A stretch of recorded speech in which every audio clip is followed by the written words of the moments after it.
आज जैसा कि आप देख रहे हैं मंच पर हमारे साथ देश के करोड़ों युवाओं के प्रेरणा स्रोत और शिक्षक अवध ओझा जी साथ में बैठे हैं। बहुत खुशी की बात यह है कि आज से अवध ओझा जी आम आदमी पार्टी ज्वाइन कर रहे हैं। वैसे तो इस तरह की प्रेस कॉन्फ्रेंस में और भी बहुत सारे अवसर पर बहुत सारे नेता पार्टी ज्वाइन करते हैं, बड़े बड़े नेता पार्टी ज्वाइन करते हैं, लेकिन आज मैं व्यक्तिगत रूप से अवध ओझा जी की ज्वाइनिंग को लेकर बहुत उत्साहित हूं।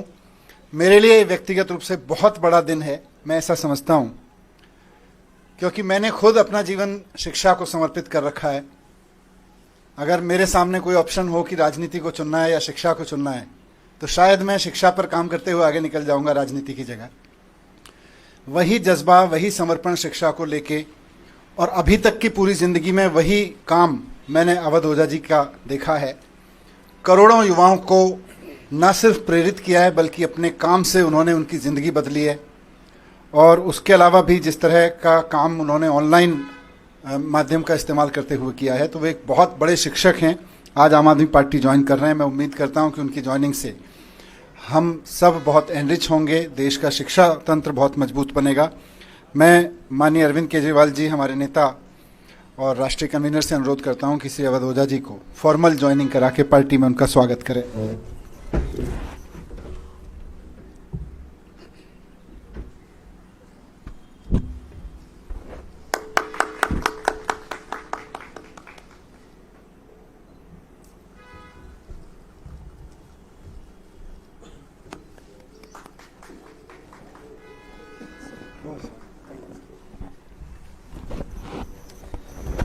मैं अब सर से अनुरोध करूंगा कि 2 शब्द इस अवसर पर कहें।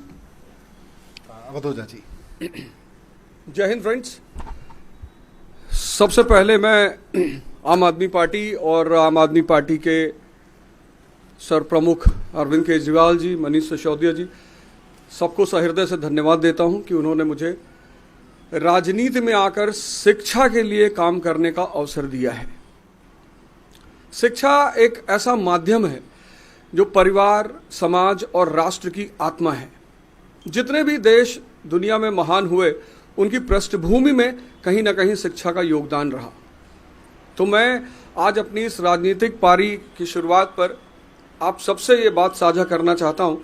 जैसा कि हमारे नेता मनीष सिसोदिया जी ने कहा कि अगर मुझे राजनीति और शिक्षा में से कुछ चुनना हो तो मैं निश्चित तौर पर शिक्षा को चुनूंगा।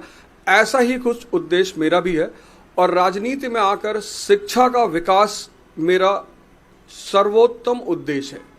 धन्यवाद। मैं श्री अरविंद केजरीवाल जी से अनुरोध करूंगा कि वो इस अवसर पर अपने विचार व्यक्त करें। अवध ओझा जी शिक्षा के क्षेत्र में इस देश का जाना माना नाम है, जिन्होंने लाखों करोड़ों युवाओं को, बच्चों को शिक्षा दी, रोज़गार के लिए तैयार किया, प्रेरणा दी। न केवल शिक्षा, मैं इनके वीडियो देखता हूँ जिसमें वो अलग अलग तरह से युवाओं को एक अच्छा जीवन जीने के लिए भी प्रेरणा देते हैं। उनके आने से अभी तक जब भी किसी नेता को हम ज्वाइन कराते हैं तो हम कहते हैं इनके आने से आम आदमी पार्टी मजबूत होगी। आज अवध ओझा जी के लिए मैं कहना चाहता हूं कि इनके आने से देश में शिक्षा मजबूत होगी, क्योंकि आम आदमी पार्टी शिक्षा के क्षेत्र में सबसे ज़्यादा काम कर रही है। और आम आदमी पार्टी के ज़रिए जब ये शिक्षा में काम करेंगे तो देश की शिक्षा मजबूत होगी। और राष्ट्र निर्माण में शिक्षा का सबसे बड़ा महत्व है, तो राष्ट्र निर्माण मजबूत होगा एक तरह से। हमारी कोशिश ये रहती है कि जिन क्षेत्रों में आम आदमी पार्टी, जो आइडियोलॉजी हमारी है, भ्रष्टाचार निरोधक, शिक्षा, स्वास्थ्य, इन क्षेत्रों में जो भी अच्छे लोग हैं जो काम कर रहे हैं, उनको राजनीति में लाया जाए ताकि राजनीति में आके वो अपना और ज़्यादा योगदान दे सकें। राजनीति में आने से पहले हम लोग भी एनजीओ में काम करते थे, मैं, मनीष जी, और एनजीओ में रहते रहते हमें लगने लगा कि एनजीओ के ज़रिए राजनीति के बाहर एक लिमिटेड तरीके से काम कर सकते हैं, इतना ही काम कर सकते हैं। जैसे मैं सुंदर नगरी की झुग्गियों में काम करता था, तो वहाँ पे 2 या 3 सरकारी स्कूल थे, उन सरकारी स्कूलों को ही ठीक कराने में पूरी जिंदगी बीत जाती है हमारी। लेकिन जब राजनीति में आए तो एक ब्रश से हमने दिल्ली के सारे सरकारी स्कूल ठीक कर दिए। तो अवध ओझा जी अब जब राजनीति में आए हैं तो वो शिक्षा के क्षेत्र में, रोजगार के क्षेत्र में खासकर एक बहुत अहम भूमिका निभाने वाले हैं, जिससे दिल्ली को और देश को बहुत फायदा होगा। तो मैं तहे दिल से अवध ओझा जी का पार्टी में स्वागत करता हूं।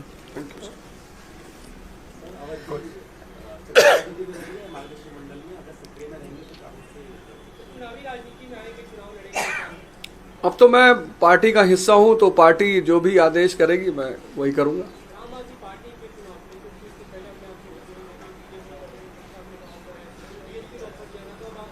आपने आम आदमी पार्टी की जो शिक्षा का विकास धारा है, सिर्फ उसमें एक आध पॉइंट अगर आप देख लें कि 97% रिजल्ट है 12th का गवर्नमेंट स्कूल का। एक साल में तो 99% आया था।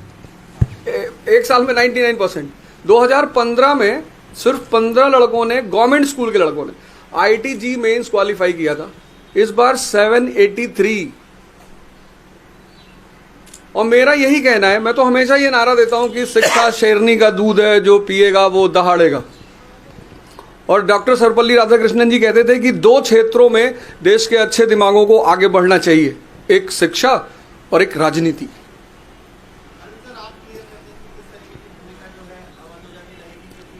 थोड़ा सा सस्पेंस बना रहने दीजिए। आने वाले दिनों में रोल आउट करेंगे, आपको बता देंगे, सबसे पहले आप ही को बताएंगे। Thank you. Thank you. Thank you.